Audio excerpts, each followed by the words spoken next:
Na nipo na moja ya waumini wa dini ya Kiislamu wenye hisia kali kabisa na mapenzi ya nchi yake. Rais wa Mawinga ndo niko naye hapa. Rais, asalamu alaykum.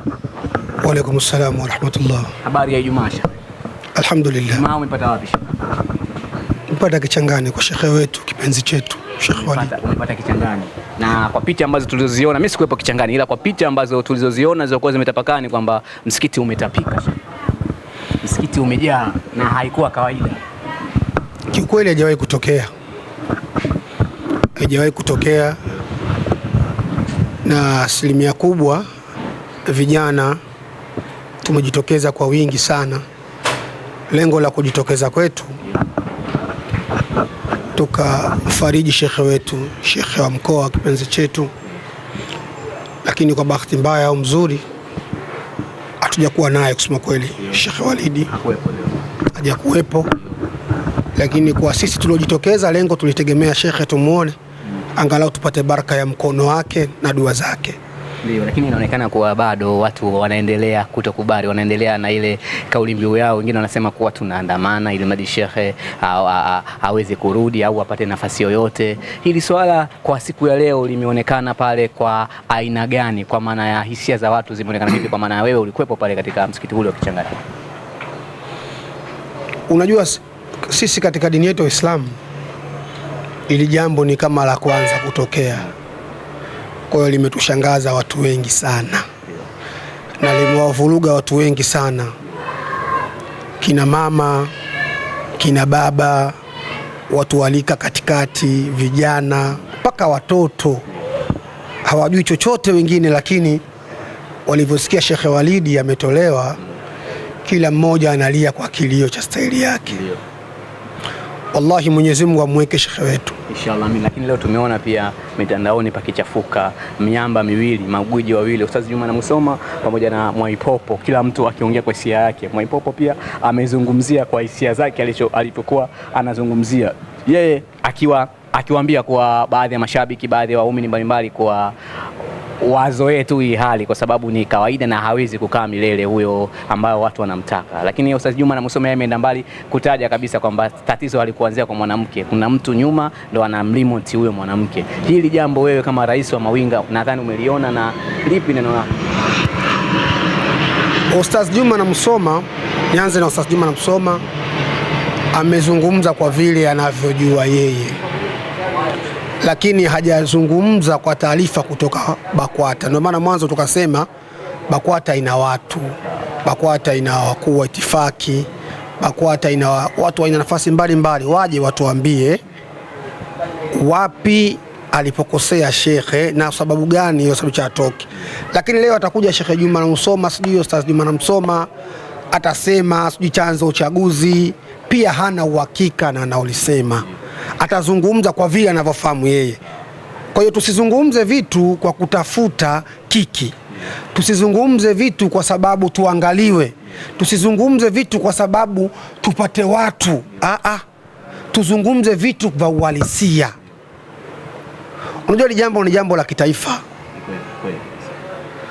Sheikh Walidi ni shekhe wa kitaifa, kama watu walikuwa wajui. Sasa Sheikh Walidi ni shekhe wa kitaifa, na hili jambo ni la kitaifa, si jambo la mtu anatoka tu na miemko yake akaja kusema Sheikh Walidi sijui katolewa kwa sababu sijui kuna uchaguzi, si kwa sababu kuna nini.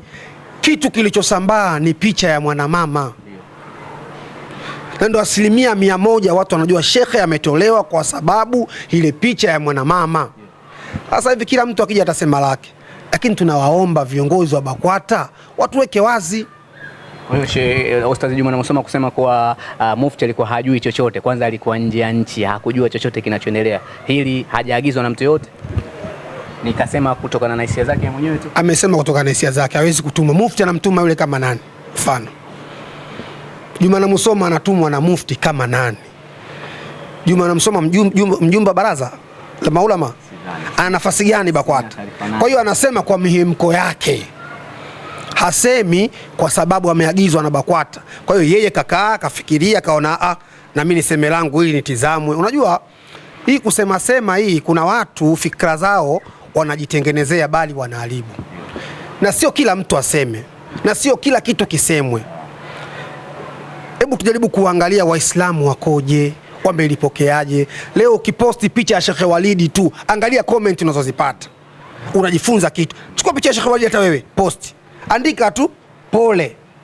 Na tumeona mzee wa upako pia ni Mkristo, lakini pia ni mchungaji, lakini pia ni kiongozi wa dini mkubwa, akiongea kwa hisia zake, yeye akiwa upande zaidi wa Sheikh Walidi, kuonesha kama bado ana uhitaji ule uongozi wake, bado anaona kama hili jambo halijakaa sawa. Hili linakupa picha gani kuona paka Wakristo, watu wa upande wa pili, wakiwa wanaliongelea zaidi jambo la Sheikh Walidi, lakini kwa wema na si kwa ubaya? Kuna mtu mmoja alizungumza kuna jambo hili la Sheikh Walidi, akasema Sheikh Walidi anazungumziwa paka na watu wa hovyo, wakina Juma Lokole, kataja paka majina kabisa, kina Juma Lokole, wasanii. Yeye fikra yake anasema watu wa hovyo, lakini mimi siwezi kuwasema watu ni watu wa hovyo.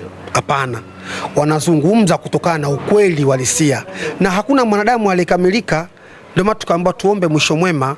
Leo unamuita Juma Lokole mtu wa hovyo, lakini wewe unasema Juma Lokole mtu wa hovyo, ni tunamuona anajitokeza kwenye mambo ya dini, analisha mayatima, tunamuona anafanya vitu vizuri, lakini wewe tayari watu wa hukumu uko duniani hapa unasema yule ni mtu wa hovyo, wasanii ni watu wa hovyo.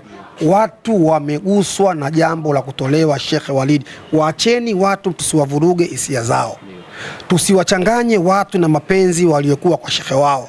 Sheikh Walidi ni kipenzi cha watu, kila mmoja anamkubali Sheikh Walidi, kila mmoja kaumia na Sheikh Walidi. Kwa hiyo la msingi ni BAKWATA ijitafakari, BAKWATA ijiulize, BAKWATA ikae vizuri, itafakari hasa nini tunawapelekea Waislamu.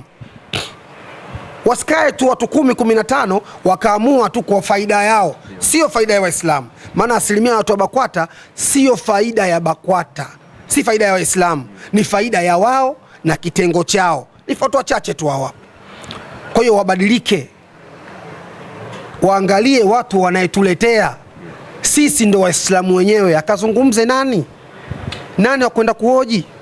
Kwa hiyo sisi ndo Waislamu, tuna haki ya kuuliza chochote. Kwa Mawinga unatamani kauli ya Mufti na sio ya Mwaipopo? Tunachotaka sisi ni kauli ya Mufti, azungumze. Siwezi kumwamrisha, sina makamu hayo, lakini Mufti wa Tanzania watu wote wanamsikiliza yeye. Vijana tumekaa tunamsubiri Mufti azungumze. Mbona Mufti aseme chochote? Yesi ndo rais wetu wa Islamu, anapaswa aje aseme kuna 1 2 3, lakini leo Mufti hayuko mbali, yupo Tanga, na kila mmoja anajua Mufti yuko Tanga. Aje atuambie baraza limemsimamisha shekhe kwa 1 2 3, sio kwa maneno ya watu ya Juma na Musoma. Juma na Musoma nani?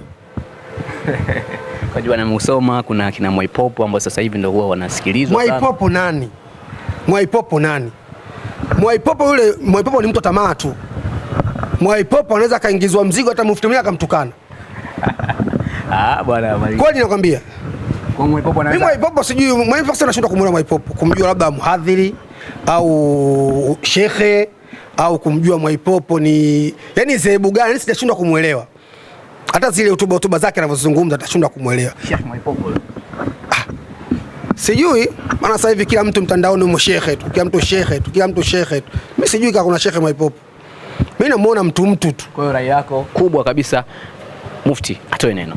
Rai yangu kubwa, sisi kama vijana tunakuomba Mheshimiwa Mufti, tuweke wazi. Mpaka sasa hivi bado tuna majozi yetu kwenye mioyo yetu, tuna misumari imechomelewa kwenye mioyo yetu. Tuweke wazi, Sheikh Walidi, kipi kilichomtoa Sheikh Walidi? Kama mwanamama tujue, manake ndio picha imesambaa mtandaoni mpaka sasa hivi ni mwanamama, inasemekana alikuwa mkewe. Lakini kama sababu ni hiyo, Sheikh Walidi alikuwa imamu tu kabla mjampa nafasi yenu. Huyu mwanamama alikuwepo haja kuwepo? Na unamaanisha kwamba hiyo haikuwa sababu nzito ya Manake sio sababu nzito. Basi kama sababu ni hiyo, pale BAKWATA hakuna busara, watu wa busara pale hakuna watu wa hikma. Ndio mafunzo watufundisha Mtume Muhammad.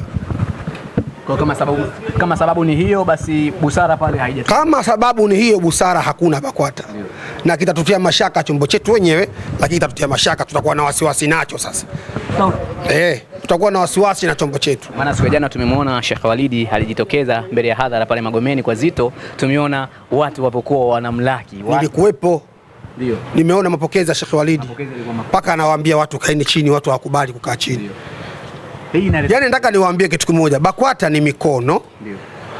Sheikh Walidi ni mafuriko. Hauwezi kuzuia mafuriko kwa mkono. Subhanallah. Wallahi nakwambia. Hauwezi kuzuia mafuriko kwa mikono. BAKWATA ni mikono, Sheikh Walidi ni mafuriko. Kwa hiyo hawawezi kuzuia mafuriko kwa mikono. Mimi nadhani tuko mwenyewe hapa.